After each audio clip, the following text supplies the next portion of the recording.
सफा आयुर्वेदिक चूरन, पेट सफा तो हर रोग दफा। 8 जनवरी को झारखंड आएगी निर्वाचन आयोग की टीम। बैठक में एसआईआर की तैयारियों का लिया जाएगा जायजा। फरवरी से एसआईआर प्रक्रिया शुरू होने की संभावना। पेसा कानून को लेकर गरमाई सियासत। पूर्व सीएम चंपाई सोरेन का राज्य सरकार पर हमला। कहा, पेसा कानून आदिवासियों के साथ धोखा कर रही है।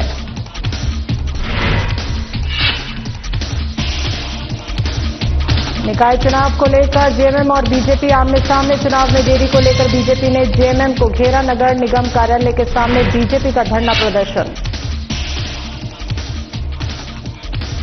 विकास में सुस्ती के खिलाफ सीपीआई-एमएल का प्रदर्शन। सड़कों पर उतरे सीपीआई-एमएल के कार्यकर्ता। क्षेत्र की बदहाल स्थिति पर नगर परिषद को घेरा।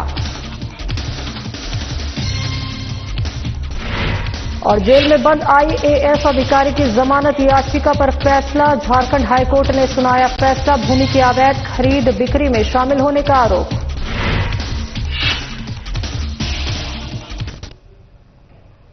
नमस्कार, स्वागत है आप सभी का। मैं हूं आपके साथ शैलजा त्यागी। खबरों की शुरुआत करते हैं। पुलिस अधीक्षक सौरभ कुमार और उपायुक्त नमन प्रियेश लकड़ा ने संयुक्त रूप से देवघर के पुराने बस स्टैंड के पास टीओपी यानी टाउन आउटपोस्ट का उद्घाटन किया। यह आउटपोस्ट जिले के चिन्हित संवेदनशील स्थलों में स्थापित किया गया है, जहां लगातार आपराधिक घटनाओं की शिकायतें मिल रही थी। उद्घाटन के बाद मीडिया से बातचीत करते हुए पुलिस अधीक्षक सौरभ कुमार ने बताया कि पुराने बस स्टैंड क्षेत्र में भीड़भाड़ अधिक रहती है और यहां अपराध की आशंका बनी रहती है। इन्हीं कारणों से यहां टाउन आउटपोस्ट की स्थापना की गई, ताकि क्षेत्र में अपराध पर नियंत्रण किया जा सके।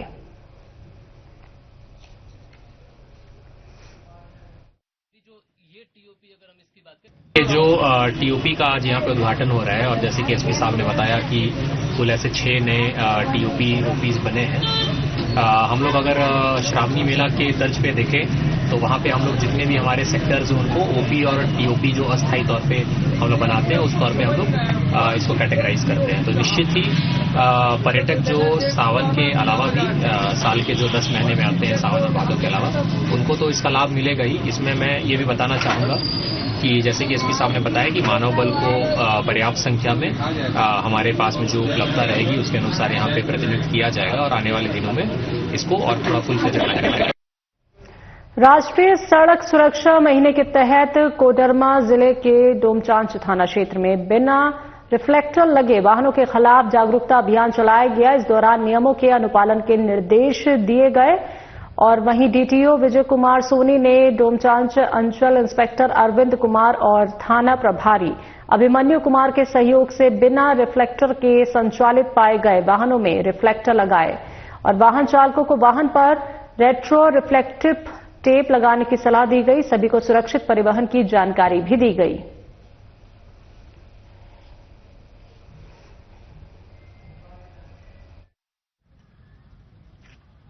कोडरमा पुलिस द्वारा, कोडरमा पुलिस प्रशासन के द्वारा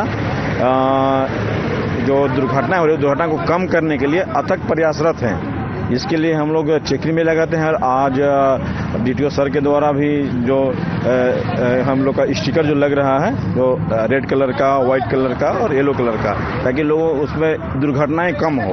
और देखिए, 1 जनवरी से 31 जनवरी तक राष्ट्रीय सड़क सुरक्षा माह पूरे भारतवर्ष में मनाया जा रहा है। और इस 1 महीने का कार्यक्रम में हम लोग रोड एक्सीडेंट को रोकने के लिए बहुत सारी एक्टिविटी कर रहे हैं। और उसी के अंतर्गत आज हम लोग रिफ्लेक्टिव टेप गाड़ियों में साट रहे हैं, लोगों को जागरूक कर रहे हैं। इनफैक्ट लोगों को जागरूक कर रहे हैं।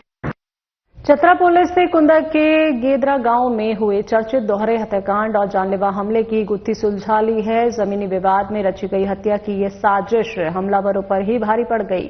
चतरा एसपी ने प्रेस कॉन्फ्रेंस में बताया कि 28 दिसंबर की रात करीब 8 हथियारबंद अपराधी श्याम भोक्ता की हत्या करने के लिए उसके घर पहुंचे थे। विवाद जमीन के सौदे को लेकर था। हमलावरों ने श्याम के साले को गोली मारी और श्याम पर भी हमला किया।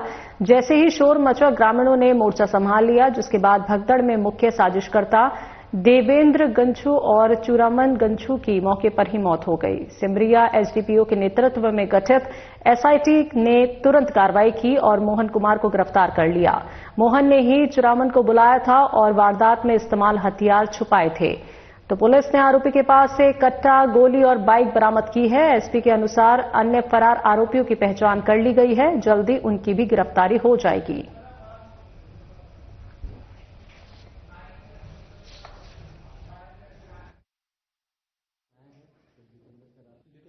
इसी घटना के अंतर्गत 2 व्यक्ति की मृत्यु हुई थी, जिसकी पहचान चुरामन गंजू और देवेंद्र गंजू के रूप में की गई थी। इसके लिए कुंदा थाना कांड संख्या 4225 दर्ज किया गया था और एक एसआईटी का गठन किया गया, जिसमें एसआईटी में Shubham Kumar Khandelwal, circle inspector Sanoj Chaudhary, Prince Kumar Singh एवं अन्य पदाधिकारी मौजूद थे। इस केस का जब डिटेल इन्वेस्टिगेशन किया गया तो इसमें पता चला कि ये जो जिजू और चुरामन गंजू और उनके अन्य साथी श्याम भोक्ता के यहाँ अटैक करने के लिए गए थे। इनके देवेंद्र गंजू और श्याम भोक्ता के परिवार के बीच में जमीन को लेकर झगड़ा था। पूर्व में देवेंद्र गंजू ने जमीन को लेकर उनके परिवार ने पैसा दिया था, बट वो जमीन इनके नाम नहीं हो रहा था। तो इसके कारण देवेंद्र गंजू और चुरामन गंजू ने आपस में प्लान किया श्याम भोक्ता को मारने का। जमशेदपुर के टेलको थाना क्षेत्र में हुए हत्याकांड का पुलिस ने खुलासा कर दिया है। इस मामले में पुलिस ने 3 अपराधियों को गिरफ्तार किया है। आपको बता दें कि इस घटना में जुगसलाई निवासी सोहेल अली की हत्या की गई थी। घटना में शामिल रशीद अली, जसबीर सिंह और लवप्रीत सिंह को गिरफ्तार किया है। तो मामले में संलिप्त एक अन्य अपराधी फरार है। मामले की जानकारी देते हुए जमशेदपुर सिटी एसपी ने बताया कि मृतक के तीनों अपराधियों के साथ दोस्ती थी और चारों के बीच मारपीट हुई और देखते ही देखते मारपीट ने हत्या का रूप ले लिया। पुलिस ने गिरफ्त में आए अभियुक्तों के पास से 3 धारदार हथियार जब्त किए हैं और फिलहाल पुलिस ने तीनों अपराधियों को हिरासत में ले लिया है।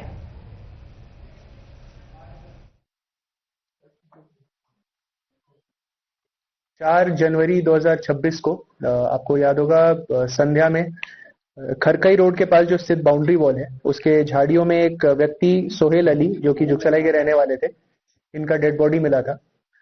इसमें क्योंकि जो बॉडी को देख के ऐसा लग रहा था कि बहुत निर्मम हत्या की गई, तो इसको लेके हमने एक एसआईटी का गठन किया था जिसको लीड कर रहे थे डीएसपी सिटी और अहम भूमिका थी टेलको थाना प्रभारी प्रशांत की।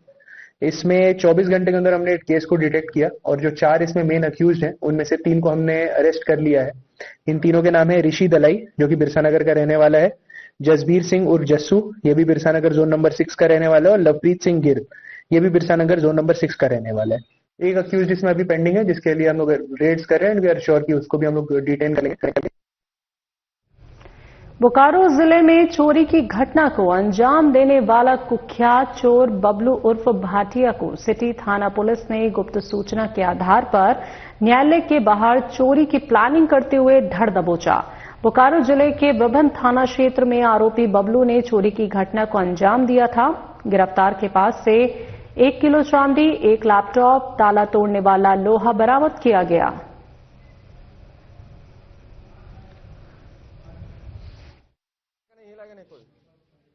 को एक गुप्त सूचना प्राप्त हुई थी कि बोकारो जिला का एक कुख्यात चोर बबलू राम उर्फ भाटिया यही सिटी एरिया में घूम रहा है और वो किसी चोरी के मतलब चोरी करने की नियत से ही ऐसा घूम रहा है।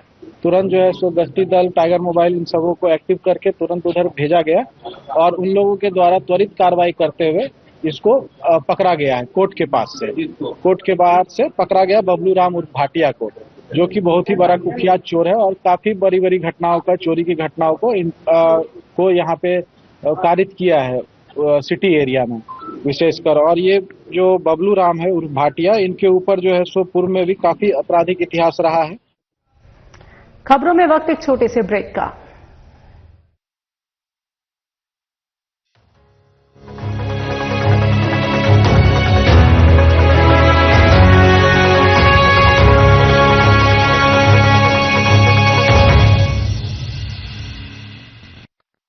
झारखंड के जलप्रपात जहां पानी की हर बूंद प्रकृति का संगीत सुनाती है, नदियों की अविरल धाराएं और डैम की विशालता जीवन की गहराई का एहसास कराती है।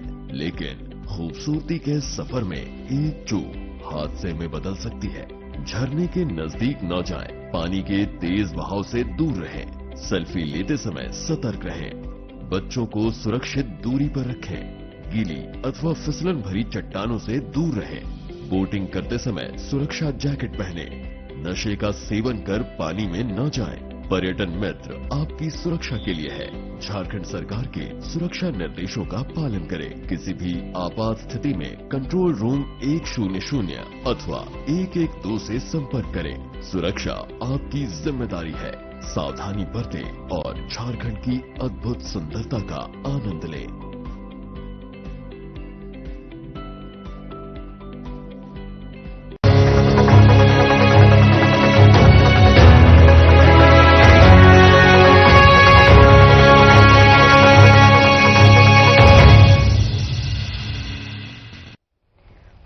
केंद्र सरकार की नई योजना विकसित भारत जी राम जी को लेकर झारखंड की सियासत गर्मा गई है। भारतीय जनता पार्टी के प्रदेश कार्यालय में आयोजित प्रेस वार्ता में नेता प्रतिपक्ष बाबूलाल मरांडी ने कांग्रेस पर तीखा हमला बोला। मरांडी ने कहा कि गरीब और मजदूरों के हित में लाई गई योजना का विरोध कर कांग्रेस अपनी मानसिकता उजागर कर रही है। विकसित भारत योजना 2025 नरेंद्र मोदी के नेतृत्व वाली एनडीए सरकार का एक मजबूत संकल्प है। प्रधानमंत्री का लक्ष्य है कि वर्ष 2047 तक भारत को विकसित राष्ट्र बनाया जाए और यही गांधी जी के सपनों का भारत है। राम जी का नाम सुनते ही कांग्रेस को तकलीफ होने लगती है। अब तो हाल ये है कि सड़क पर उतरकर नौटंकी की जा रही है, जबकि गांधी जी के आदर्श भी भगवान राम से जुड़े हुए थे। इसके साथ ही उन्होंने कहा कि विश्व विकसित भारत रोजगार आजीविका मिशन 2025 गरीब, मजदूर और ग्रामीण भारत के लिए एक ऐतिहासिक कदम है। इस योजना के तहत रोजगार के दिनों को 100 से बढ़ाकर 125 किया गया है।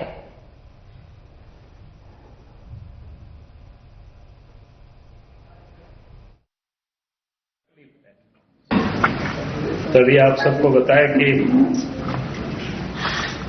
अभी केंद्र सरकार ने विकसित भारत रोजगार एवं आजीविका मिशन ग्रामीण क्रांति अधिनियम 2025 पारित हुआ है और इसके पीछे का मूल उद्देश्य आप सबको ध्यान में है ही विषय कि केंद्र की जो एनडीए सरकार है आदरणीय नरेंद्र मोदी जी के नेतृत्व में चल रही है, तो गांधी के सपनों का भारत हमें बनाना है। और देश के प्रधानमंत्री आदरणीय नरेंद्र मोदी जी ने कहा कि भाई 2047 तक हमें विकसित भारत बनाना है। तो स्वाभाविक है कि जब हम गांधी के सपनों का भारत बनाना है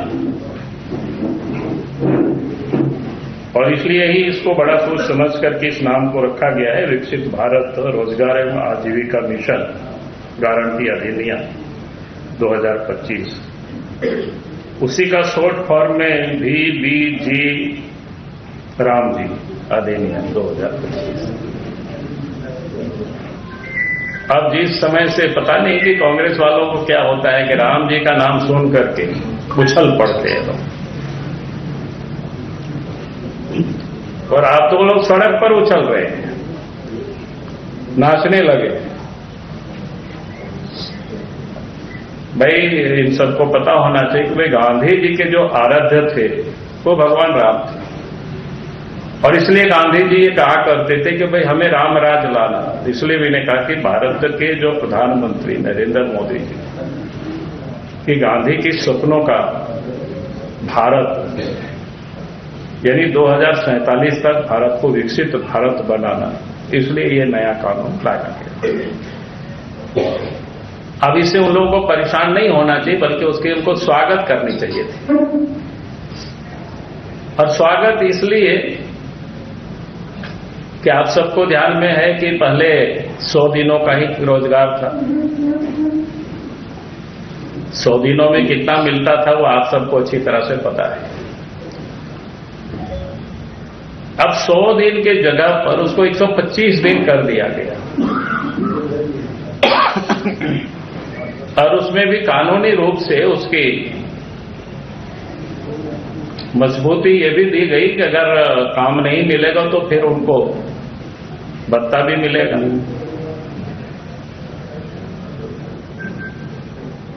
और उसके साथ साथ इसमें यह भी व्यवस्था की गई चूंकि कृषि कार्य भी कोई प्रभावित नहीं हो, चाहे रोपाई बुआई के समय हो या काटने के समय हो, तो राज्य सरकार अपनी सुविधा से उस 60 दिनों के कामों को रोक सकते हैं ताकि कृषि कार्य भी बाकी बाधित नहीं हो। तो कुल मिलाकर के ये जो कार्यक्रम है जी राम जी,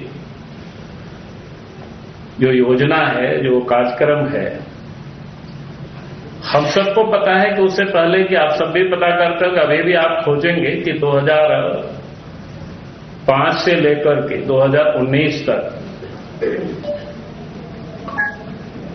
उन्हें लाखों करोड़ों रुपया खर्च हो गए, लेकिन अगर उसकी क्या काम हुआ कहीं, तो आपको ढूंढने से आपको कहीं भी नहीं मिलेगा उसमें काम क्या हुआ है क्या नहीं हुआ है।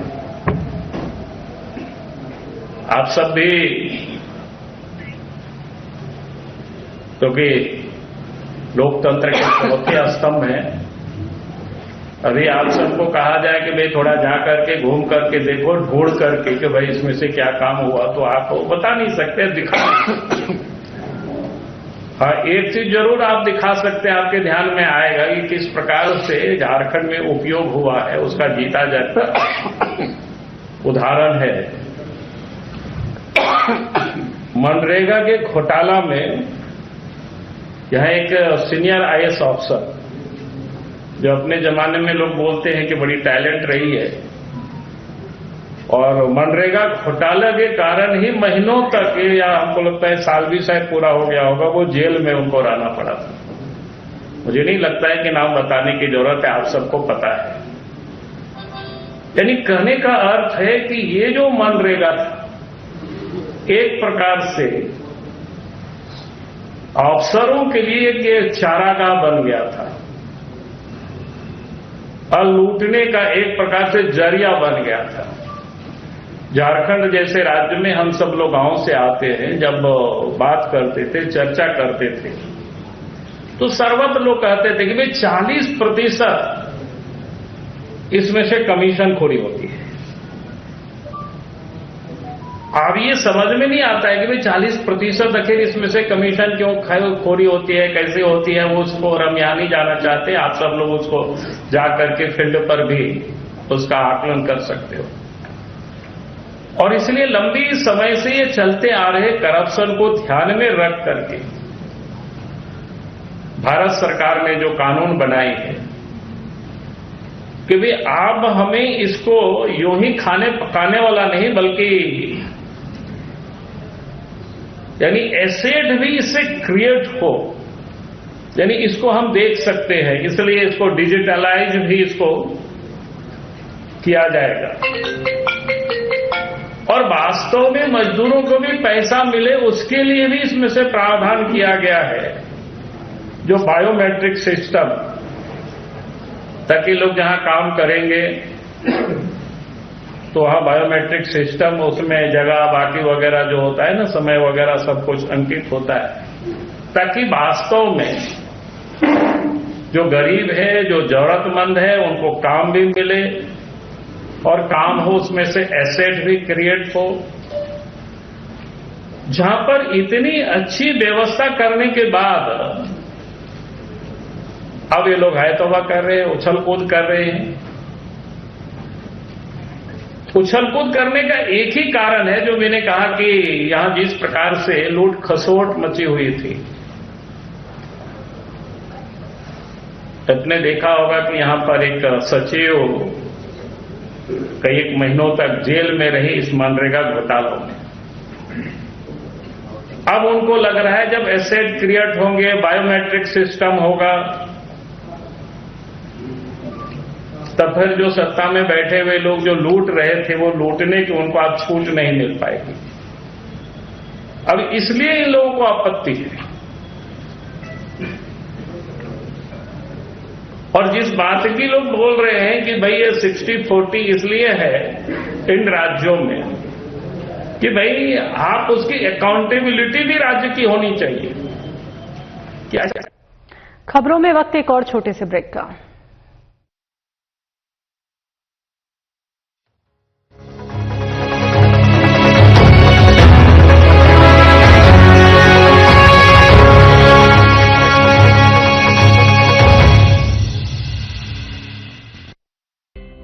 तापमान गिरता है तो खतरा बढ़ता है।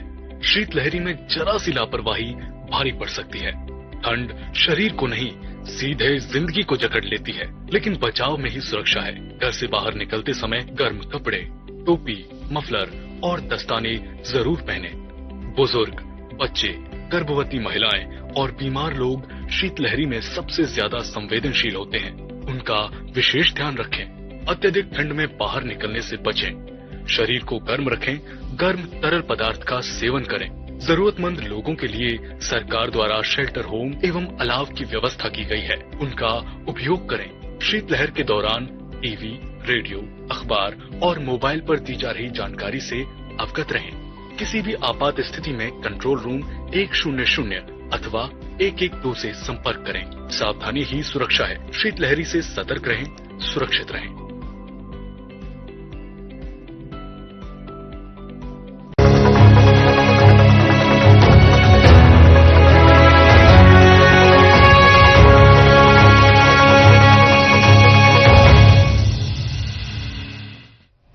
ब्रेक के बाद आपका स्वागत है। बात करते हैं अगली खबर की। झारखंड में मतदाता सूची के विशेष गहन पुनरीक्षण यानी एसआईआर की तैयारियों का जायजा लेने के लिए निर्वाचन आयोग की टीम 8 जनवरी को रांची आ रही है। इस दौरान सभी उपायुक्त और आला अधिकारियों के साथ बैठक होगी। निर्वाचन आयोग की 2 दिवसीय बैठक में एसआईआर की तैयारियों की समीक्षा की जाएगी। तैयारियां पूरी रही तो फरवरी से ही एसआईआर शुरू होने की संभावना है। इस दौरान हर घर मतदाता फॉर्म पहुंचाए जाएंगे, जिसे भरना अनिवार्य होगा। लेकिन अब राज्य में भी एसआईआर को लेकर सियासत तेज है। बीजेपी ने एसआईआर प्रक्रिया को जरूरी बताया। राज्यसभा सांसद दीपक प्रकाश ने कहा, एसआईआर को कोई रोक नहीं सकता। बिहार में जनता ने इस पर मोहर लगाकर विरोध करने वालों को जवाब दे दिया है।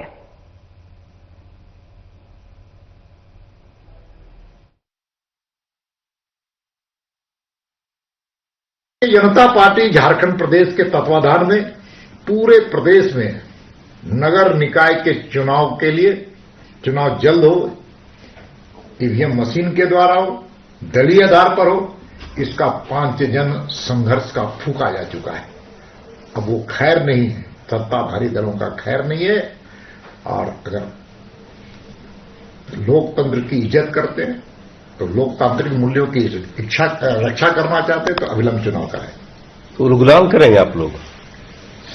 देखिए, इस प्रदेश में लूट की छूट है। खनिज संपदा की लूट में लोग व्यस्त हैं। सीएजी की रिपोर्ट भी इनके काले चेहरे को बेनकाब कर चुका है। भाजपा बदल, सामुदायिकता, सामूहिकता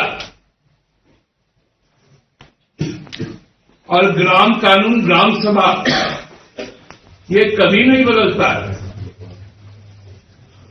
परंपराएं भाजपा बदलती है कि एसआईआर करेंगे, आसाम में नहीं करेंगे। एसआईआर के लिए हम लोग भी तैयार हैं। कोई हमारा जेन्युइन आदमी छूटे नहीं और गलत आदमी जुटे नहीं।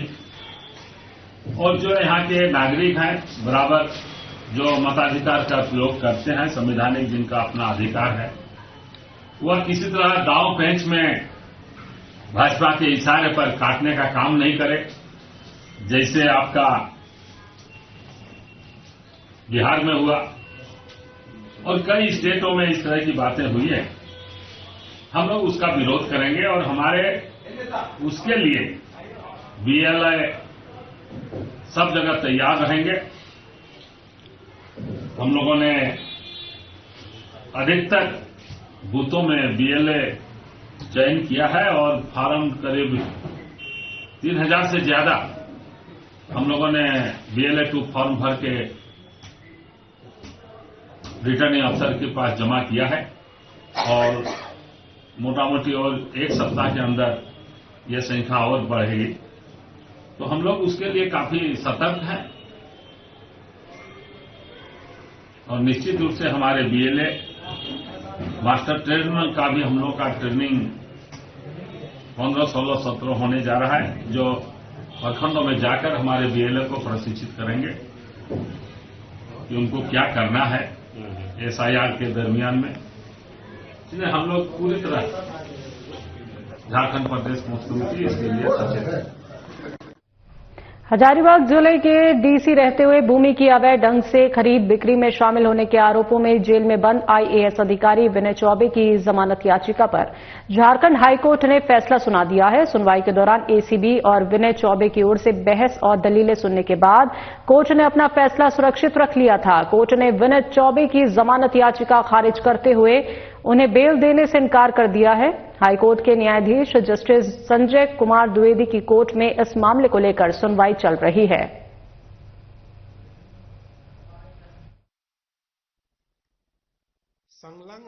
हजारीबाग उपायुक्त रहते हुए आईएएस विनय चौबे के द्वारा सेवायत भूमि की खरीद बिक्री में संलग्न रहने के मामले पर झारखंड उच्च न्यायालय में माननीय न्यायमूर्ति संजय कुमार द्विवेदी की अदालत में सुनवाई हुई। सभी पक्षों को सुनने के उपरांत सोमवार को इस मामले में फैसला सुरक्षित रख लिया गया था, जिसे सुनाते हुए आज माननीय न्यायमूर्ति संजय कुमार द्विवेदी की अदालत ने विनय चौबे की जमानत याचिका को खारिज करते हुए किसी भी प्रकार की राहत देने से इनकार। झारखंड की खबरों में अभी के लिए इतना ही। मुझे दीजिए इजाजत। नमस्कार।